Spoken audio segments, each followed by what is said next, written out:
First, second, and last verse. First, second, and last verse. Living for Jesus, a life that is true, striving to please Him and all that I do, giving allegiance that parted and free. This is the pathway of blessing for me. Oh, Jesus, Lord and Savior, I give myself to Thee, for Thou and I atonement didst give Thyself for me. I own no other master, my heart shall be Thy throne. My life I give henceforth to live, oh Christ, for on the second verse. Living for Jesus, who died in my place, buried on Calvary, my sin and disgrace. Such love constrains me to answer His call, follow His leading, and give Him my all. Oh, Jesus, Lord and Savior, I give myself to Thee, for Thou and Thy atonement didst give Thyself for me. I own no other master, my heart shall be Thy throne. My life I give henceforth to Thee, oh Christ, Lord. On the last verse. Living for Jesus through earth's little realm, my dearest treasure, the light of His smile. Seeking the lost ones, He died to redeem, bringing the weary to find rest in Him. Oh, Jesus, Lord and Savior, I give myself to Thee, for Thou and Thy atonement didst give Thyself for me. I own no other master, my heart shall be Thy throne. My life I give henceforth to live, oh Christ, for Thee alone.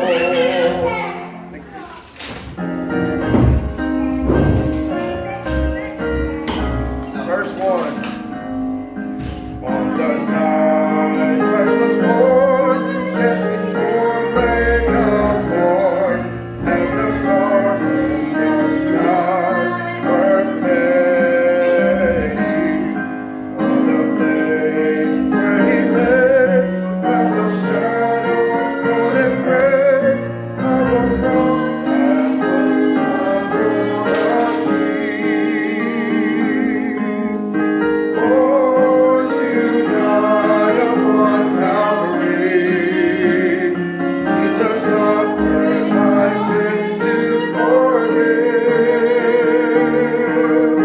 Oh, to die upon Calvary, He was wounded that I might live. Second verse. Jesus knew when He came, He would suffer in shame. He could feel every pain and sorrow.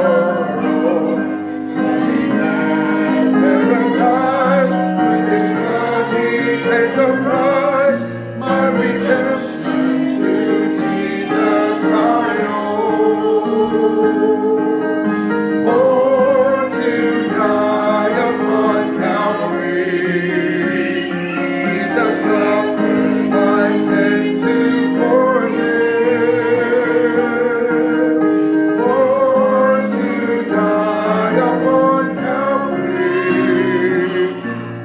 was wounded that I might live. On the last verse.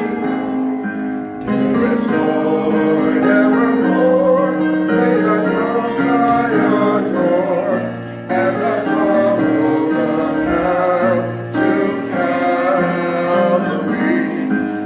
Like death I partake, my ambition I forsake, all my will I surrender to Thee.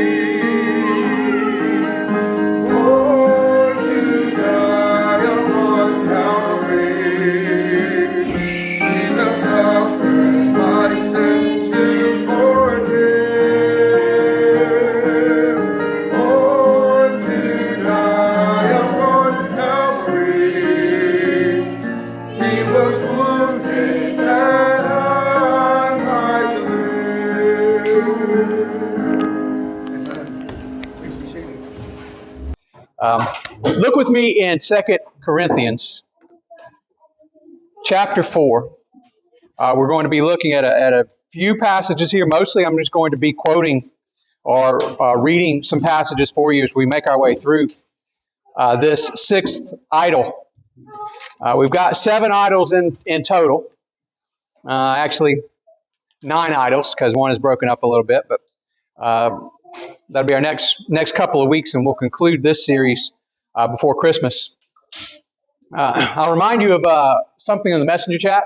I requested that each of you read through the book of Ruth for the coming month. And if you read one chapter a week, chapter 1 for week 1, which will be this next Sunday, and then chapter 2, 3, and 4, and we'll conclude the series on Ruth on Christmas morning. You may be thinking, what in the world would Ruth have to do with Christmas? What would Ruth have to do with Jesus? Well, some of you may know that connection, but there are several parallels that we see between the time of Ruth, which is occurring during the Judges period, and the time of Christ, and many different similarities and connections. 2 Corinthians chapter 4, verses 3 and 4, we're going to talk about the sixth idol, and we will begin to see it right here. Verse 3, but if our gospel be hid, it is hid to them that are lost, in whom the God of this world hath blinded the minds of them which believe not, lest the light of the glorious gospel of Christ, who is the image of God, should shine unto them. Your word there that is translated blinded means, well, it means to make blind, either physically or mentally, or in this case, spiritually. Tuflao is the verb, and it comes from tufo, which has a meaning of to envelop with smoke, to have a cloudy mindset, a moral blindness. 3 times in the New Testament you have this aorist perfect verb form used. It's all metaphorically used, and the meaning there is to blunt the discernment or to darken the mind. Back in verse 3, if our gospel be hid, it is hid to them that are lost. The word hid there both times comes from kalypto, to cover or veil, hide, conceal, envelop. Now, the gospel is not hidden in that it is hard to find or that it's obscure or it's difficult to understand. It is hidden from the standpoint of minds of unbelievers that are blinded by the enemy.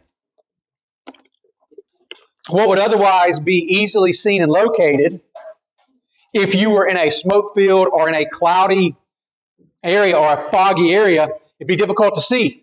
And it's because the God of this world has blinded the minds of the unbelievers. The British use a word, Tammy and I are studying, well, let me put it this way. Tammy is studying for her driver's test, and I'm kind of just trying to absorb through osmosis what she's learning. I don't know if it'll work, but we're going to try. And the British like to use the word in their driver's test, dazzled, to be dazzled by the lights of an oncomer. I think that there's a similar concept here, to be dazzled by the God of this world, to be blinded, to have a dazzled mind. Idol number 6, first blank on your page, is the idol of entertainment. Entertainment. Another word for entertainment is amusement, which I have written beside it. If we take that verb amuse and break it into its roots, you have and muse. The is like the opposite pronoun, like saying not. And then muse means to think, to ponder, to concentrate on. So this is actually quite a powerful word here. Whereas to muse means to be absorbed in thought, the prefix indicating the antonym of that, or the opposite, carries the concept of not being absorbed in thought, to be mindless, to allow someone else to fill your mind with thoughts rather than think your own thoughts. Other synonyms for entertain are distract, divert, enthrall, immerse, engross, occupy, preoccupy. That if there's something very important that you should be thinking about, and someone else can get you to think about something lesser, then that is to entertain, to distract. Maybe you've done this before. Someone is attempting to count money or bills, or they're trying to count something. And you can see their lips moving, and they're thinking 43, 44, 45. And someone else comes along and starts saying 18, 17, 14, 19. And they're like, shut up! Because they're being diverted, distracted from an important thing by something not important, and it's destroying their ability to think, to reason what they're trying to do. I have a few verses from Matthew 13 printed on your sheet there. Matthew 13, again, is a chapter that contains 8 parables, and we have here in verse 13, therefore speak I to them in parables, because they seeing see not, and hearing they hear not, neither do they understand. And in them is fulfilled the prophecy of Isaiah, which saith, and I think I'm probably going to complete some blanks in a minute, by hearing ye shall hear, and shall not understand, and seeing ye shall see, and shall not perceive. Verse 15 now, for this people's heart is waxed gross, and their ears are dull of hearing, and their eyes they have closed, lest at any time they should see with their eyes, and hear with their ears, and shall understand with their heart, and should be converted, and I should heal them. The phrase there, waxed gross, you may be thinking, well, I don't know, it sounds kind of gross. What is that actually talking about there? Waxed gross along the sense of it is amassed, literally, it has amassed a lot of fat around it. It's dull. It cannot receive what it's trying to hear because the heart has developed a case around it. It's impenetrable. Can't get to the heart. Can't get to the eyes. Can't get to the ears. Why? Paul tells us in 2 Corinthians, because the God of this world hath blinded the minds of them that believe not. Jesus goes on to explain what the parable of the sower means, and he talks about the first kind of seed. Verse 18, hear ye therefore the parable of the sower. When anyone heareth the word of the kingdom and understandeth it not, then cometh the wicked one and catcheth away that which was sown in his heart. This is he which received seed by the wayside. Satan catches it away. If I were to take a pound coin and toss it onto your table right there in front of you, but then suddenly out of a bag I was to release a bunch of pigeons that flew right toward you, you would be distracted from getting that coin and like, what's happening here? I've been dazzled. Before you could reach down and get it, I've taken it away. That's how Satan operates to a heart that is waxed gross, it's waxed fat, unable to be penetrated with the message of the gospel. That first type of soil is the blinded mind, the mind that is so entertained, amused, that is so distracted and diverted that the devil can swoop in and steal the seed before it's even been detected. The idols that I've sat before you in previous weeks, it is never right to entertain those idols, not even for a minute. As a reminder, here's some of the ones we talked about previous weeks. The self-serving idol of ego. The pursuit of riches above all as one's life ambition. The physical form through lust. Pursuing pleasure that addiction brings. I think we'd all agree that those are detrimental to our well-being, even in the smallest quantities. But tonight, as we look at the idol of entertainment, every one of us in here allows some entertainment into our lives. And I say every one of us. Every one of us. It's impossible to be at work and engaged from the time you wake to the time you sleep. We appreciate a little diversion. In fact, a little diversion can help us to be more productive after we become locked onto a task. So God created the body with a need for rest, a need to stop. I like the fact that work days usually have a break to eat right in the middle, whether it be lunch period, dinner. If you're on overnight shift, I don't know. I was on overnight shift. I just kind of ate the whole shift. Didn't really take a break. But we all allow some entertainment into our lives. So are we all wicked, bad, horrible, terrible, no good, very bad sinners? Well, in a sense we are, but we're redeemed. We're saints. But I want you to look at this list there. I've got some items there on your sheet there. Why don't you circle any one of those that could be anyone that could be an idol to you, an idol of entertainment? Is it possible that any of those items could be idols? Well, I'll go ahead and tell you. You may circle a few, you may circle just one, but honestly, it's possible that any of those could be idols. They probably wouldn't all be idols to each of us, but as different things appeal to different ones of us, we each have something on that list that we're probably drawn to more than others. Some of you like to read. You really enjoy sitting down with a book and just going through and allow that to take your mind away, and you're great with that. Some would just sit in front of the TV or a computer monitor nonstop and just go with it. And maybe the thing that you're watching is sports, whether it's TV or live. That could be your thing. It's interesting over here that football on Saturday begins at noon there, but 5 p.m. here. And in the States, you could take in a whole day. Well, on the East Coast anyway. Sorry if you're not from the East Coast. It starts later the further you go. But East Coast, you could start watching football at noon and not stop watching football until maybe around 1 or 2 in the morning. And you can just watch football all day. And at the end of that, you look and 14 hours are gone. And what do you have to show for it? Oh, my. It could be an idol. It could be problematic.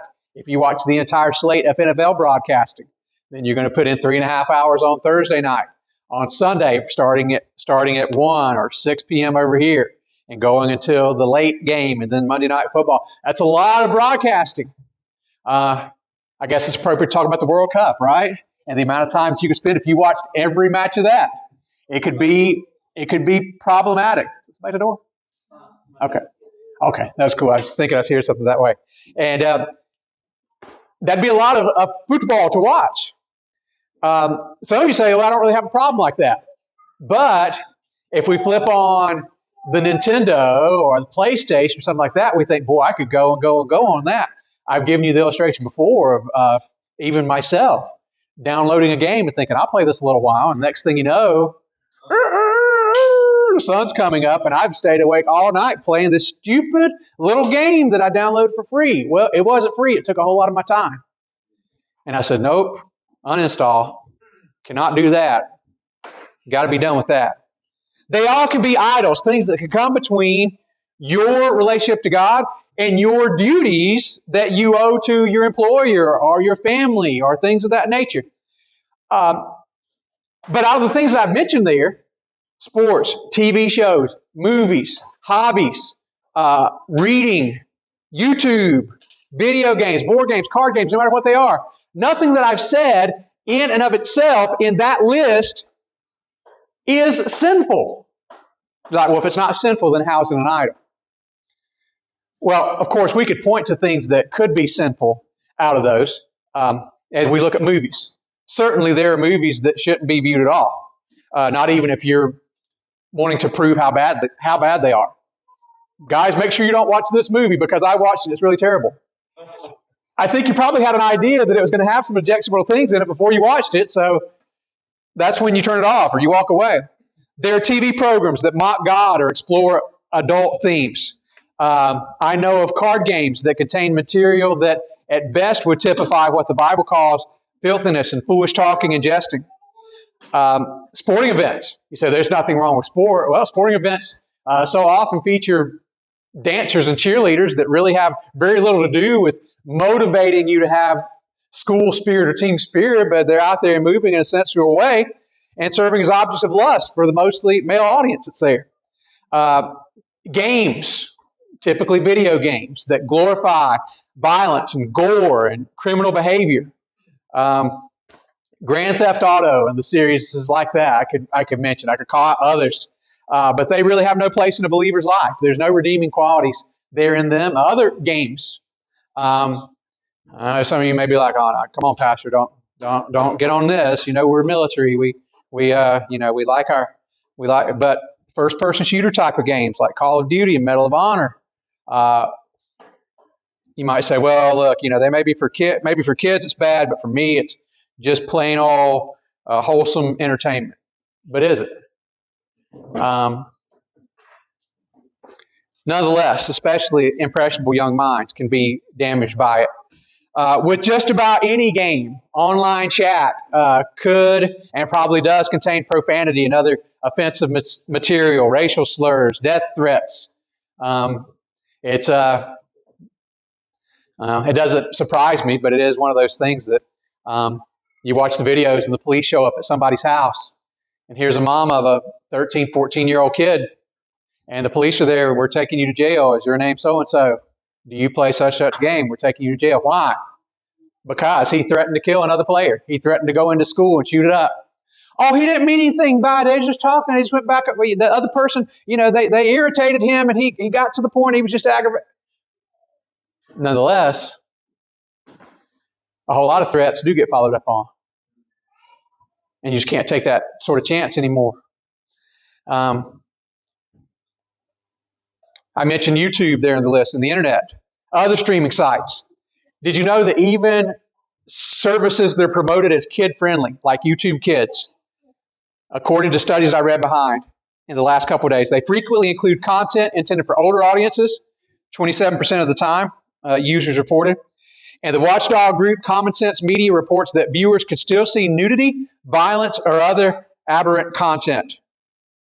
YouTube Kids. One study showed that starting from a child-oriented video, something made specifically for children. What is the name of the thing I always get messed up on? Lululemon? That's clothes, ain't it? Coco Melon. That's the thing. I tell you, I don't know. My dyslexia sometimes gets the best of me. It's got some of the same letters. You start with a video like that. This group showed that if you, and not necessarily just picking out that one, but a video made specifically for kids that any one of us here would approve of. It took only 10 clicks to get to objectionable content 45% of the time.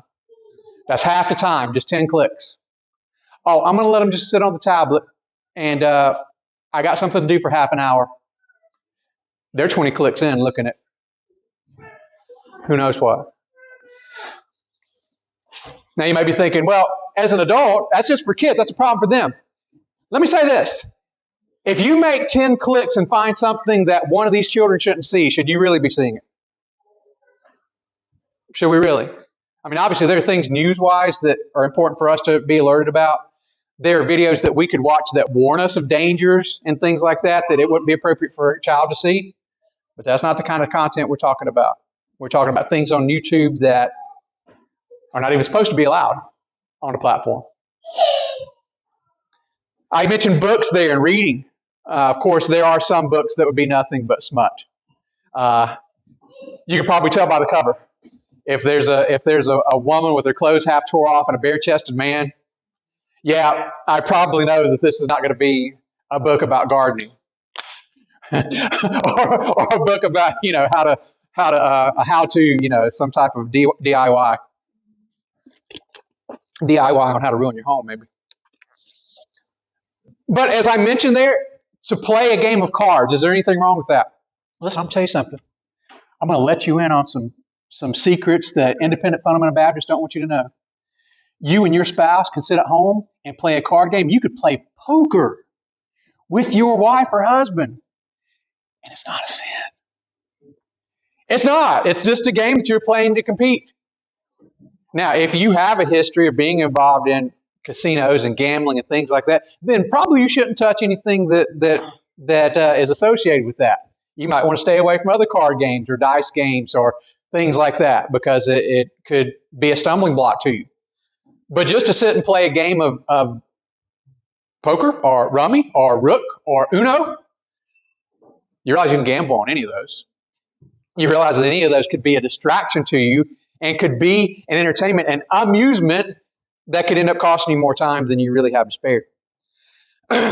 Watching a movie that is inoffensive, as few of them as there might be, is perfectly acceptable. Do you watch movies in your house, either from a streaming service or off TV or whatever else? Do you ever watch any type of movie? I'd say that probably everybody here does watch some types of movies, and hopefully they're wholesome and that they contain no or at least very few objectionable things. I'll let you in on another secret. There's no difference between the content of what's shown in the living room and in the movie theaters. I know that there's this huge stigma about theaters from the 1950s or something. But, there's a whole concept of, yes, but you have to understand, it's a matter of conscience. And if somebody sees you going in there, I'll tell you this. I've never watched anybody go into a movie theater anywhere and thought, I bet they're going to see X-rated content. Because that's not what's on in that type of theater. But at your house, you can get anything with a couple of clicks and a credit card number. Things that we dare not even think about. So, just a little side note there. Look, you want to read classic books or fiction, or hey, if you want to read comic books, you probably find plenty there's nothing wrong with. You want to collect stamps or coins or Funko Pop or Hot Wheels or whatever you want, Starbucks mugs, anything that you want, collect all of it that you want. There's not necessarily anything wrong with that form of amusement, entertainment, preoccupation. Now, we're going to fill out this table here. We're going to look at it. I've got some things listed because filling out the entire thing was going to be a ton. If we focus on a broad category of entertainment, we're going to group it together. We can put sports, TV shows, movies, games, YouTube, internet. We could put all those things under a category that we're just going to call screen time. Screen time. Instantly, the ears of the kids perked up. Screen time? Oh, hey, yeah, Dad, that reminds me. Can I get some extra time? Can I? Screen time. How much screen time do we allow? We talk to each other. Parents talk to different parents. Hey, how much time do you allow your kid to be on? Oh, I allow mine this. Or I am thinking about cutting back. Or they're getting a little older, I'll allow more. What should we do? I'm going to go through and give you some things, 4 areas that screen time, and by screen time, I'm throwing those first 5 categories in there. Movies, TV, video games, sports, any other thing that you could watch on there, YouTube, internet time, whether it's on your phone or personal computer, tablet. Doctors, psychologists, and preachers warn about these 4 areas of potential damage or at least unhealthy behaviors that can result from extended screen time. Now you're thinking, well, how much is too much? There are some items that you're going to see here in the figures that give some recommendations on screen time. If you really seek to know that and you want to help establish boundaries in your house and you want Pastor to be involved in that, I'll help you look it up. But most of this is available to you. I'm not about to come in and police what you do at your house. But if you want to look for helpful tips, I'm glad to communicate to you. But let's look at the negatives that do stem and can stem from extended screen time. We'll look at the psychological area first. The first bullet point there, the perpetual tablet or smartphone in the hand of a child takes away his ability to observe typical everyday activities and what proper social interaction looks like. And I've worded it on your sheet there is this: inability to observe everyday activities from which to learn. Children learn by watching and they learn by doing. And whenever we have brought their attention all the way down to this, they're missing everything else that's happening in the world. The younger the child, the less screen time there should be. Jedediah's like, all right, yeah, I like that. I like that. I'm the oldest child in here. The second bullet under psychological. With increased screen time becomes behavioral issues and violent behavior, violent actions due to the tunnel vision of one-way interaction. We watch the screen. That is a completely passive learning environment, and we have no idea of how to interact with others. Have you ever met that awkward teenager and even approaching young adult who has no idea how to communicate with or how to interact with other people? I'm not talking about because of some medical condition, but because they have been sheltered to stare at a screen, to have something to carry around, that received a phone when they were young. And now we've had portable phones long enough that we've seen what a generation or two looks like that's addicted to that. Have you ever seen anybody like that? They just absolutely have no idea of how to react, what appropriate social cues are. Extended screen time leads to that. I mentioned violent actions in there. Even without going into the specifics of playing violent video games, the decisions are split on whether or not violent video games lead to violent actions, lead to school shootings and mass shootings and things of that nature. I'll say this much if you're curious of my opinion. I'd rather not take that chance. I'm not worried about me going and shooting up anything because bullets cost too much. But just from the standpoint of if I were going to choose whether or not to play those kind of things with my young child, I think I'd opt not to, just out of caution's sake. The third bullet point there, the possibility of cyberbullying. Gaming chat often leads to cyberbullying, often includes that, where perhaps even your innocent child is goaded and prodded into saying or doing something that causes him legal trouble. Some of the most sobering things is to discover that whether it came from online chat or whether it came through other forms of social media, are young people, sometimes even younger than teen years, that take their own lives due to online bullying. You're like, well, you know, the real issue, well, it shouldn't come to that. I was bullied when I was growing up and I was fine. I didn't kill myself. Well, big deal. Sorry to be so blunt. Big deal. They did, and your experience doesn't contribute to their experience. Extended screen time. The more you're on screen, more likely you'll be exposed to that kind of thing. Fourth bullet there, a decreased intimacy and connectivity with family. When we use the word intimacy, our minds normally go to the husband-wife relationship. And of course, that can be upset by screen time. I'm playing my game right now, honey, not now. The game's on right now. I'll be with you in an hour or two. Well, maybe she ain't in the mood in an hour or two. Not just that type of intimacy, but connectivity with family. It'll turn that child into a zombie if they're allowed to be on it as much as they want to. They can go hungry, they can go thirsty, they can get cold, they can get hot. I don't care. I got the controller and I'm going. My brothers, my sisters, who cares about them? I just care about Luigi.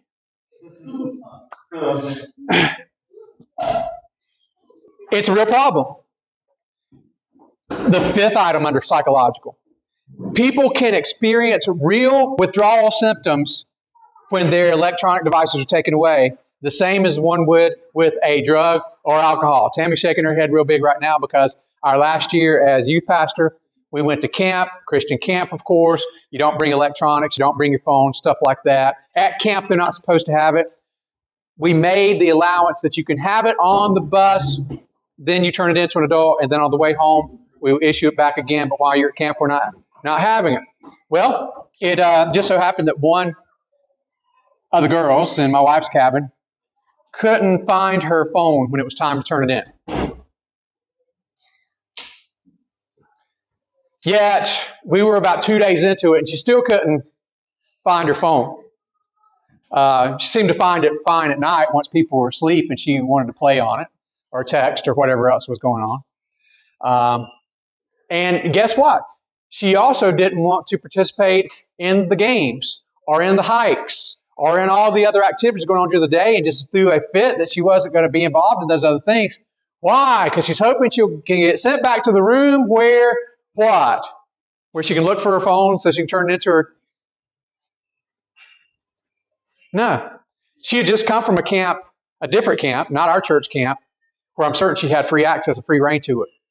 And when the possibility came that she was going to be separated from her device, very sweet, very good girl for us for nearly 3 years of ministry,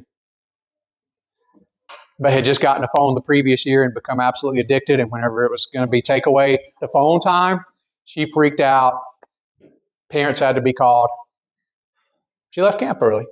She was robbed of the blessing of going. Raised all the money, the whole works, spent 2 days at camp, but would rather be with the phone than to see the things there that were set aside for her. That's just my own anecdotal experience. You can read online, left and right. Mental. Let's look at these mental ones real quick here. It's proven that the best learning for children under 2 years of age comes from a person rather than a video. Under 2 years of age, a child watching a video will watch. And in case you're thinking, oh, well, we're going to do a good thing here. We're going to put on some instructional videos. We'll put on Sesame Street or whatever else. Children under 2 will watch. They will be entertained, but they're not learning. They're not learning how to do these things. Human interaction is far better. From 1.5 to 3 years of age, language development expands rapidly, and the best method for learning is, again, interacting with other children and other adults, not from the passive, one-way video watching. But Pastor Dora, the Explorer, says things and you repeat after her. Okay. Sí, señor. Studies show, this is the third bullet there, studies show that viewing large amounts of television, so this is an older study, in early elementary equates to poor reading scores and attention deficits. That's from elementary age groups. And if it's that way with TV, tablets and computers and phones, if TV is cocaine, miniature screens are crack cocaine. It's true. Fourth bullet point there. More than 2 hours a day on screen time resulted in lower language and thinking test scores across the board. The inability to reason and think through, the ability to problem solve. Psychological, mental. Let's look at the physical ones real quick here. Children with more than 7 hours of screen time a day. You're like, Pastor, you're just living in dreamland now. Nobody would spend 7 hours a day on screen time if you let your child spend 7 hours a day, would they? Absolutely. Would you? Do I sometimes? It's most of the time tied to work, but not always. Sometimes at the end of the week, I'll look at my Mac will pop up the amount of screen time that I've had. My phone will tell me as well. And sometimes my phone will say, you spent 2 less hours on the phone, on the screen this week than you did in previous week. I was like, all right, good for me. And I go to my Mac and it puts things up. You spent 2 more hours on the Mac than you did last week. Well, okay, it's a wash then. Well, okay, all right. 7 hours of screen time results in a thinning of the brain's cortex, which is where the area related to critical thinking and reasoning. Lack of mobility and movement while being passively entertained. By the way, do your children get up and run around when they've got their tablets? No, well, maybe some. But for the most part, we're going to sit still. Or maybe we have to tell them to sit still. Lie on their back. We're not doing anything else. Lack of movement, lack of mobility while being passively entertained often leads to obesity and other related health conditions, hypertension, diabetes, a whole host of things involved with not getting proper amount of exercise. We got to turn off the screens and get outside and play. Or run around inside if the weather's bad. I don't want to run around inside. It's going to drive me crazy. I'd rather have to be on their tablet. Put up with the running around inside rather than creating a host of health issues in future years for your child. Other things that can affect not just children. These are not just children. This is everybody. Irregular sleep patterns and next day fatigue. Oh, I spent time on my device, spent time on my tablet, couldn't go to sleep, so I looked at this, I clicked on this, I played this game, I did this thing. And next thing you know, it's morning, and you got to go to work. How's the day going to be that day at work? It's going to be a great day, right, when you couldn't sleep at all, because studies tell us we should turn off our screens and begin to wean ourselves off of those things after supper time. It affects our sleep patterns, creates problem. For children, possibly even for adults, there's less time for stimulating play that encourages thought, encourages problem solving. Guys, face it, there is only a limited amount of hours in the day. And every moment that we spend on our screens takes away from time that we could be doing something else. Yes? Just to add to it, everything has to be put in contextually. Coincidentally, further studies have actually shown that people with ADHD, OCD, and other hyperactive problems with the brain tend to have to reach the visual stimuli when it comes to that modality of learning in order for them to actually engage. So if it's used in the proper context, it can actually be used to help them to focus. Such as children who actually have autism who are on the spectrum, when they sitting down and having that psychosocial development or the psychosocial engagement can help, but at some point, the screen time can help to a limited scope. I think I know of the study you're actually talking about, but there are other ones where psychologists have actually looked and said, look, if you use a certain amount, those students who actually learn using visual stimuli, they will actually learn better by emulating all this kinesthetic, auditory, and visual. So that may use the technology is actually used to help. It's actually shown to improve that stuff. So that type of engagement, getting all three of those at the same time, it has to all be in at the same time. Right. Well, I even say so much even whenever I began putting things on the screen while I'm preaching, indicating that it's an easier way to remember. However, there's a dealing with cause and effect between the two things that we're talking about here. In one case, perhaps children who have already been affected in some type of way can learn better through those. Matter of fact, any kind of child can learn better when they've engaged in multiple by hearing, seeing, and doing. That's a proven fact. However, we have a situation here in dealing with the mention of the ADD and ADHD from the other is one, we have to look at this from two ways. One, in being involved, let's say it this way, ADHD might be a condition that technology helps to learn through, but it may also be a vehicle through which children not already diagnosed those ways lose their attention span and have it shortened so that they are then moved into a category of ADD and ADHD, and that's the only way that can be reached at that point. And so it's an issue of, I'm not trying to take anything away from any child who needs additional help, but I think that what we've done here is whenever we begin to just inundate children with as much screen time as they want, it's going to result, it will absolutely, with 100%, undoubtedly result in a loss of attention span. And we're going to get to that when we get to spiritual even. So both are correct. It's not an either or in that. Last item under physical. Electronics contain a host of toxins. What toxins? Mercury, lead, cadmium, polybrominated flame retardants, barium, and lithium. These are all toxins to the human body that affect the brain, heart, liver, kidneys, and skeletal system. I'd say the less that we have them in our hands, probably, the better that we are. Let's get to the spiritual. This is the main thrust of the message, of course, and I think that we going to God's Word will help us see these. Being amused, being entertained. Again, this is dealing with an overuse of these things. Being amused is the opposite of being in, the word for the blank is control of your thoughts. What have we done when we start being entertained? We've switched off the brain. Now, there are still things sometimes as I'm watching a television show or I might be watching a movie that I'll see something and be like, whoa, that's wrong. That's completely false. Obviously, if they start talking about billions of years of evolution and stuff like that, immediately I'm triggered. But sometimes there'll be something, very subtle thing slipped in dealing with worldview. Here's one. What is this? Episode 3 of Star Wars where Obi-Wan tells Anakin, only Siths deal in absolutes. What is he saying there? Siths are bad guys. Only bad guys deal in absolute truth. Whoa. I got absolute truth right here in my hand. Therefore, I'm a Sith, according to Obi-Wan, according to George Lucas or whoever wrote that script.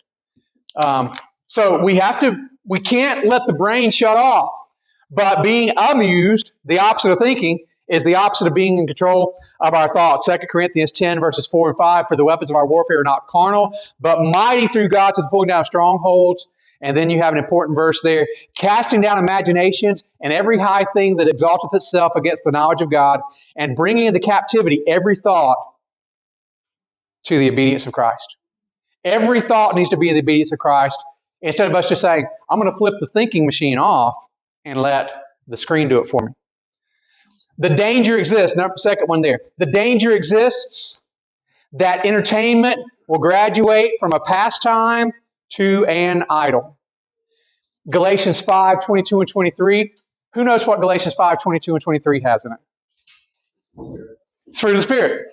Does anybody know what the last fruit of the Spirit is? Now you're saying it aloud. Love, joy, peace. You know what the last one is? Temperance is correct. 2 for 2. I'm going to have to start bringing the candy jar for him. Temperance. Does anybody know what temperance means?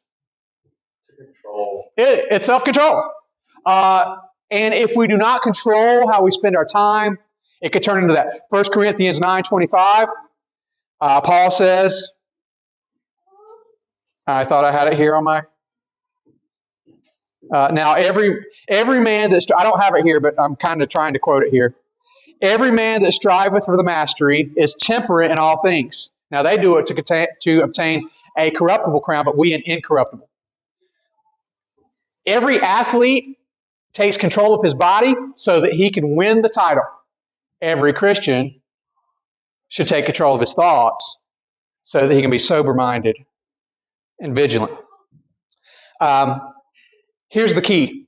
You know how I told you how everything on this list up here, the YouTube, the sports, the TV shows, that none of those things are in themselves sinful, but that they could all be sinful. And the issue is temperance or self-control. Exercising dominion from within is literally what the word means, temperance. Proverbs 25:28 says, he that hath no rule over his own spirit is like a city that is broken down without walls. If we do not have limits, then these things will become idols.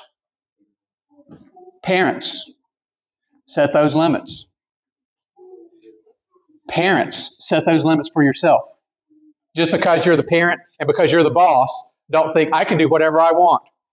You're a city broken down without walls, or you soon will be. You'll be destroyed. Third thing here, the short or shortened attention span makes sermons and devotionals seem boring.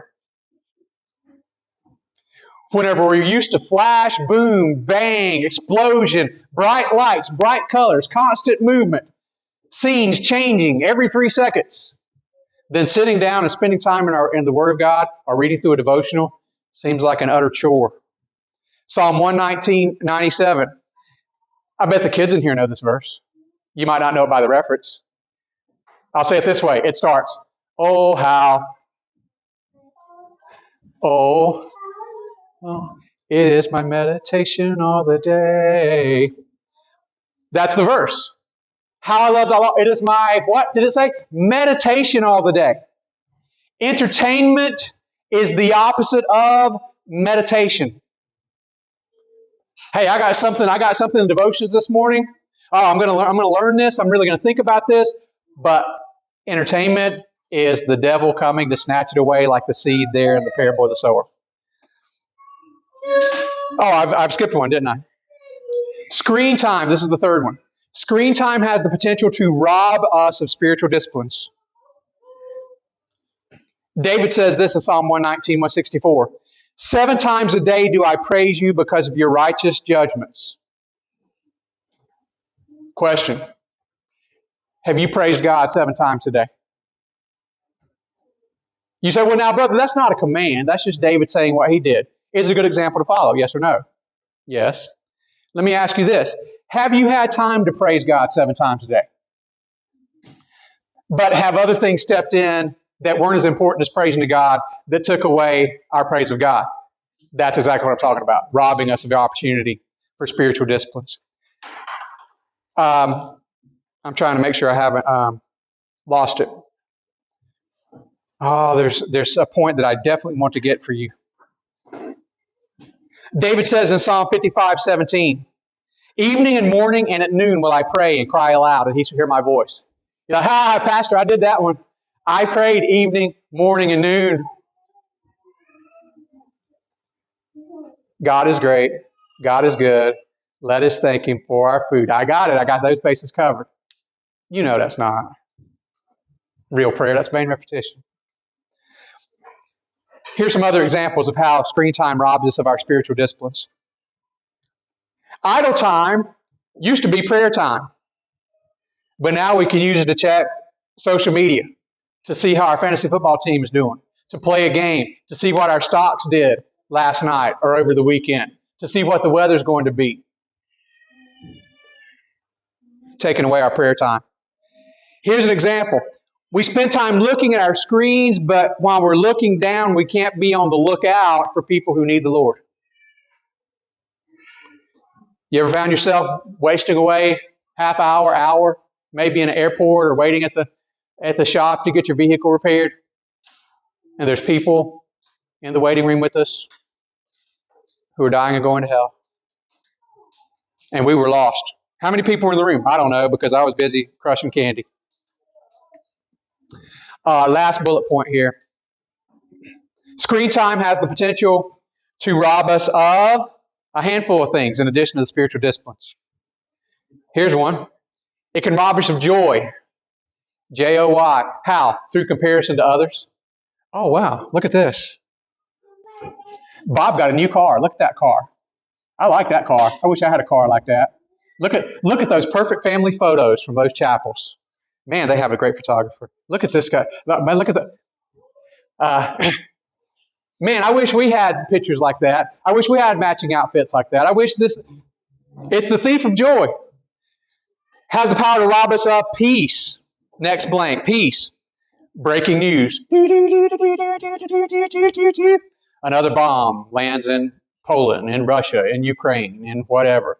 North Korea is ramping up their nuclear arms. President Joe Biden, fill in the blank. Something robs our peace, robs us of our unity. Did you see that hot take that Jed Chappell posted on Facebook?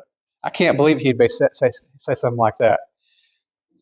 You know that's a joke. If there's anybody in here with a hot take, it was probably me. Probably something that rattled people's cages or something. Oh my goodness! I'm going to jump on immediately and disagree with that. To rob us of... Got one more blank, right? To rob us of our innocence. Job 31 verse 1 says, I made a covenant with mine eyes. Why then should I think upon a maid? David says in Psalm 101:3, I will set no wicked thing before mine eyes. I hate the work of them that turn aside. It shall not cleave to me. Philippians 4:8. Finally, brethren, whatsoever things are true, honest, just, pure, lovely, and of a good report, if there be any virtue, if there be any praise, think on these things. But I'm going to tell you something. Once you have seen something, you cannot unsee it. Once you've heard something, you cannot unhear it. And the screen time and the entertainment choices that we make can rob us of our innocence. I could spend much time here, but you get the point. You know what we're talking about here? Entertainment is an idol that we welcome in, that we have control of. What do they call it? Remote control. I got control of this. But after a period of time, it has control of you. One of the most disheartening things that I hear Christian people talk about, lost people too, but Christian people, is, and if you've been guilty of this, I don't know, I've never heard any of you say this, but when it turns into a whole thing of, I can't wait to sit down and binge watch all 40 hours of this whatever. I'm going to sit down and watch the whole series. Or we're going to have a movie marathon and we're going to watch all 72 Star Wars things and whatever. What have we done there? We have given ourselves over to the idol of entertainment. And God says, be sober, be vigilant. Your adversary, the devil, is a roaring lion, walketh about, seeking whom he may devour. And if you're distracted by the screens, whether they be silver or whether they be glass, you can't see anything that's going on, and here comes the roaring lion right over you. Keep your heart with all diligence, for out of it are the issues of life. Let's have a word of prayer. Lord, would you be with us? Lord, help us to be cautious about the idol of entertainment. Let us be in control of it and not it be in control of us. Help us to guard our heart, minds, ears, and our souls. In Christ's name we pray. Amen.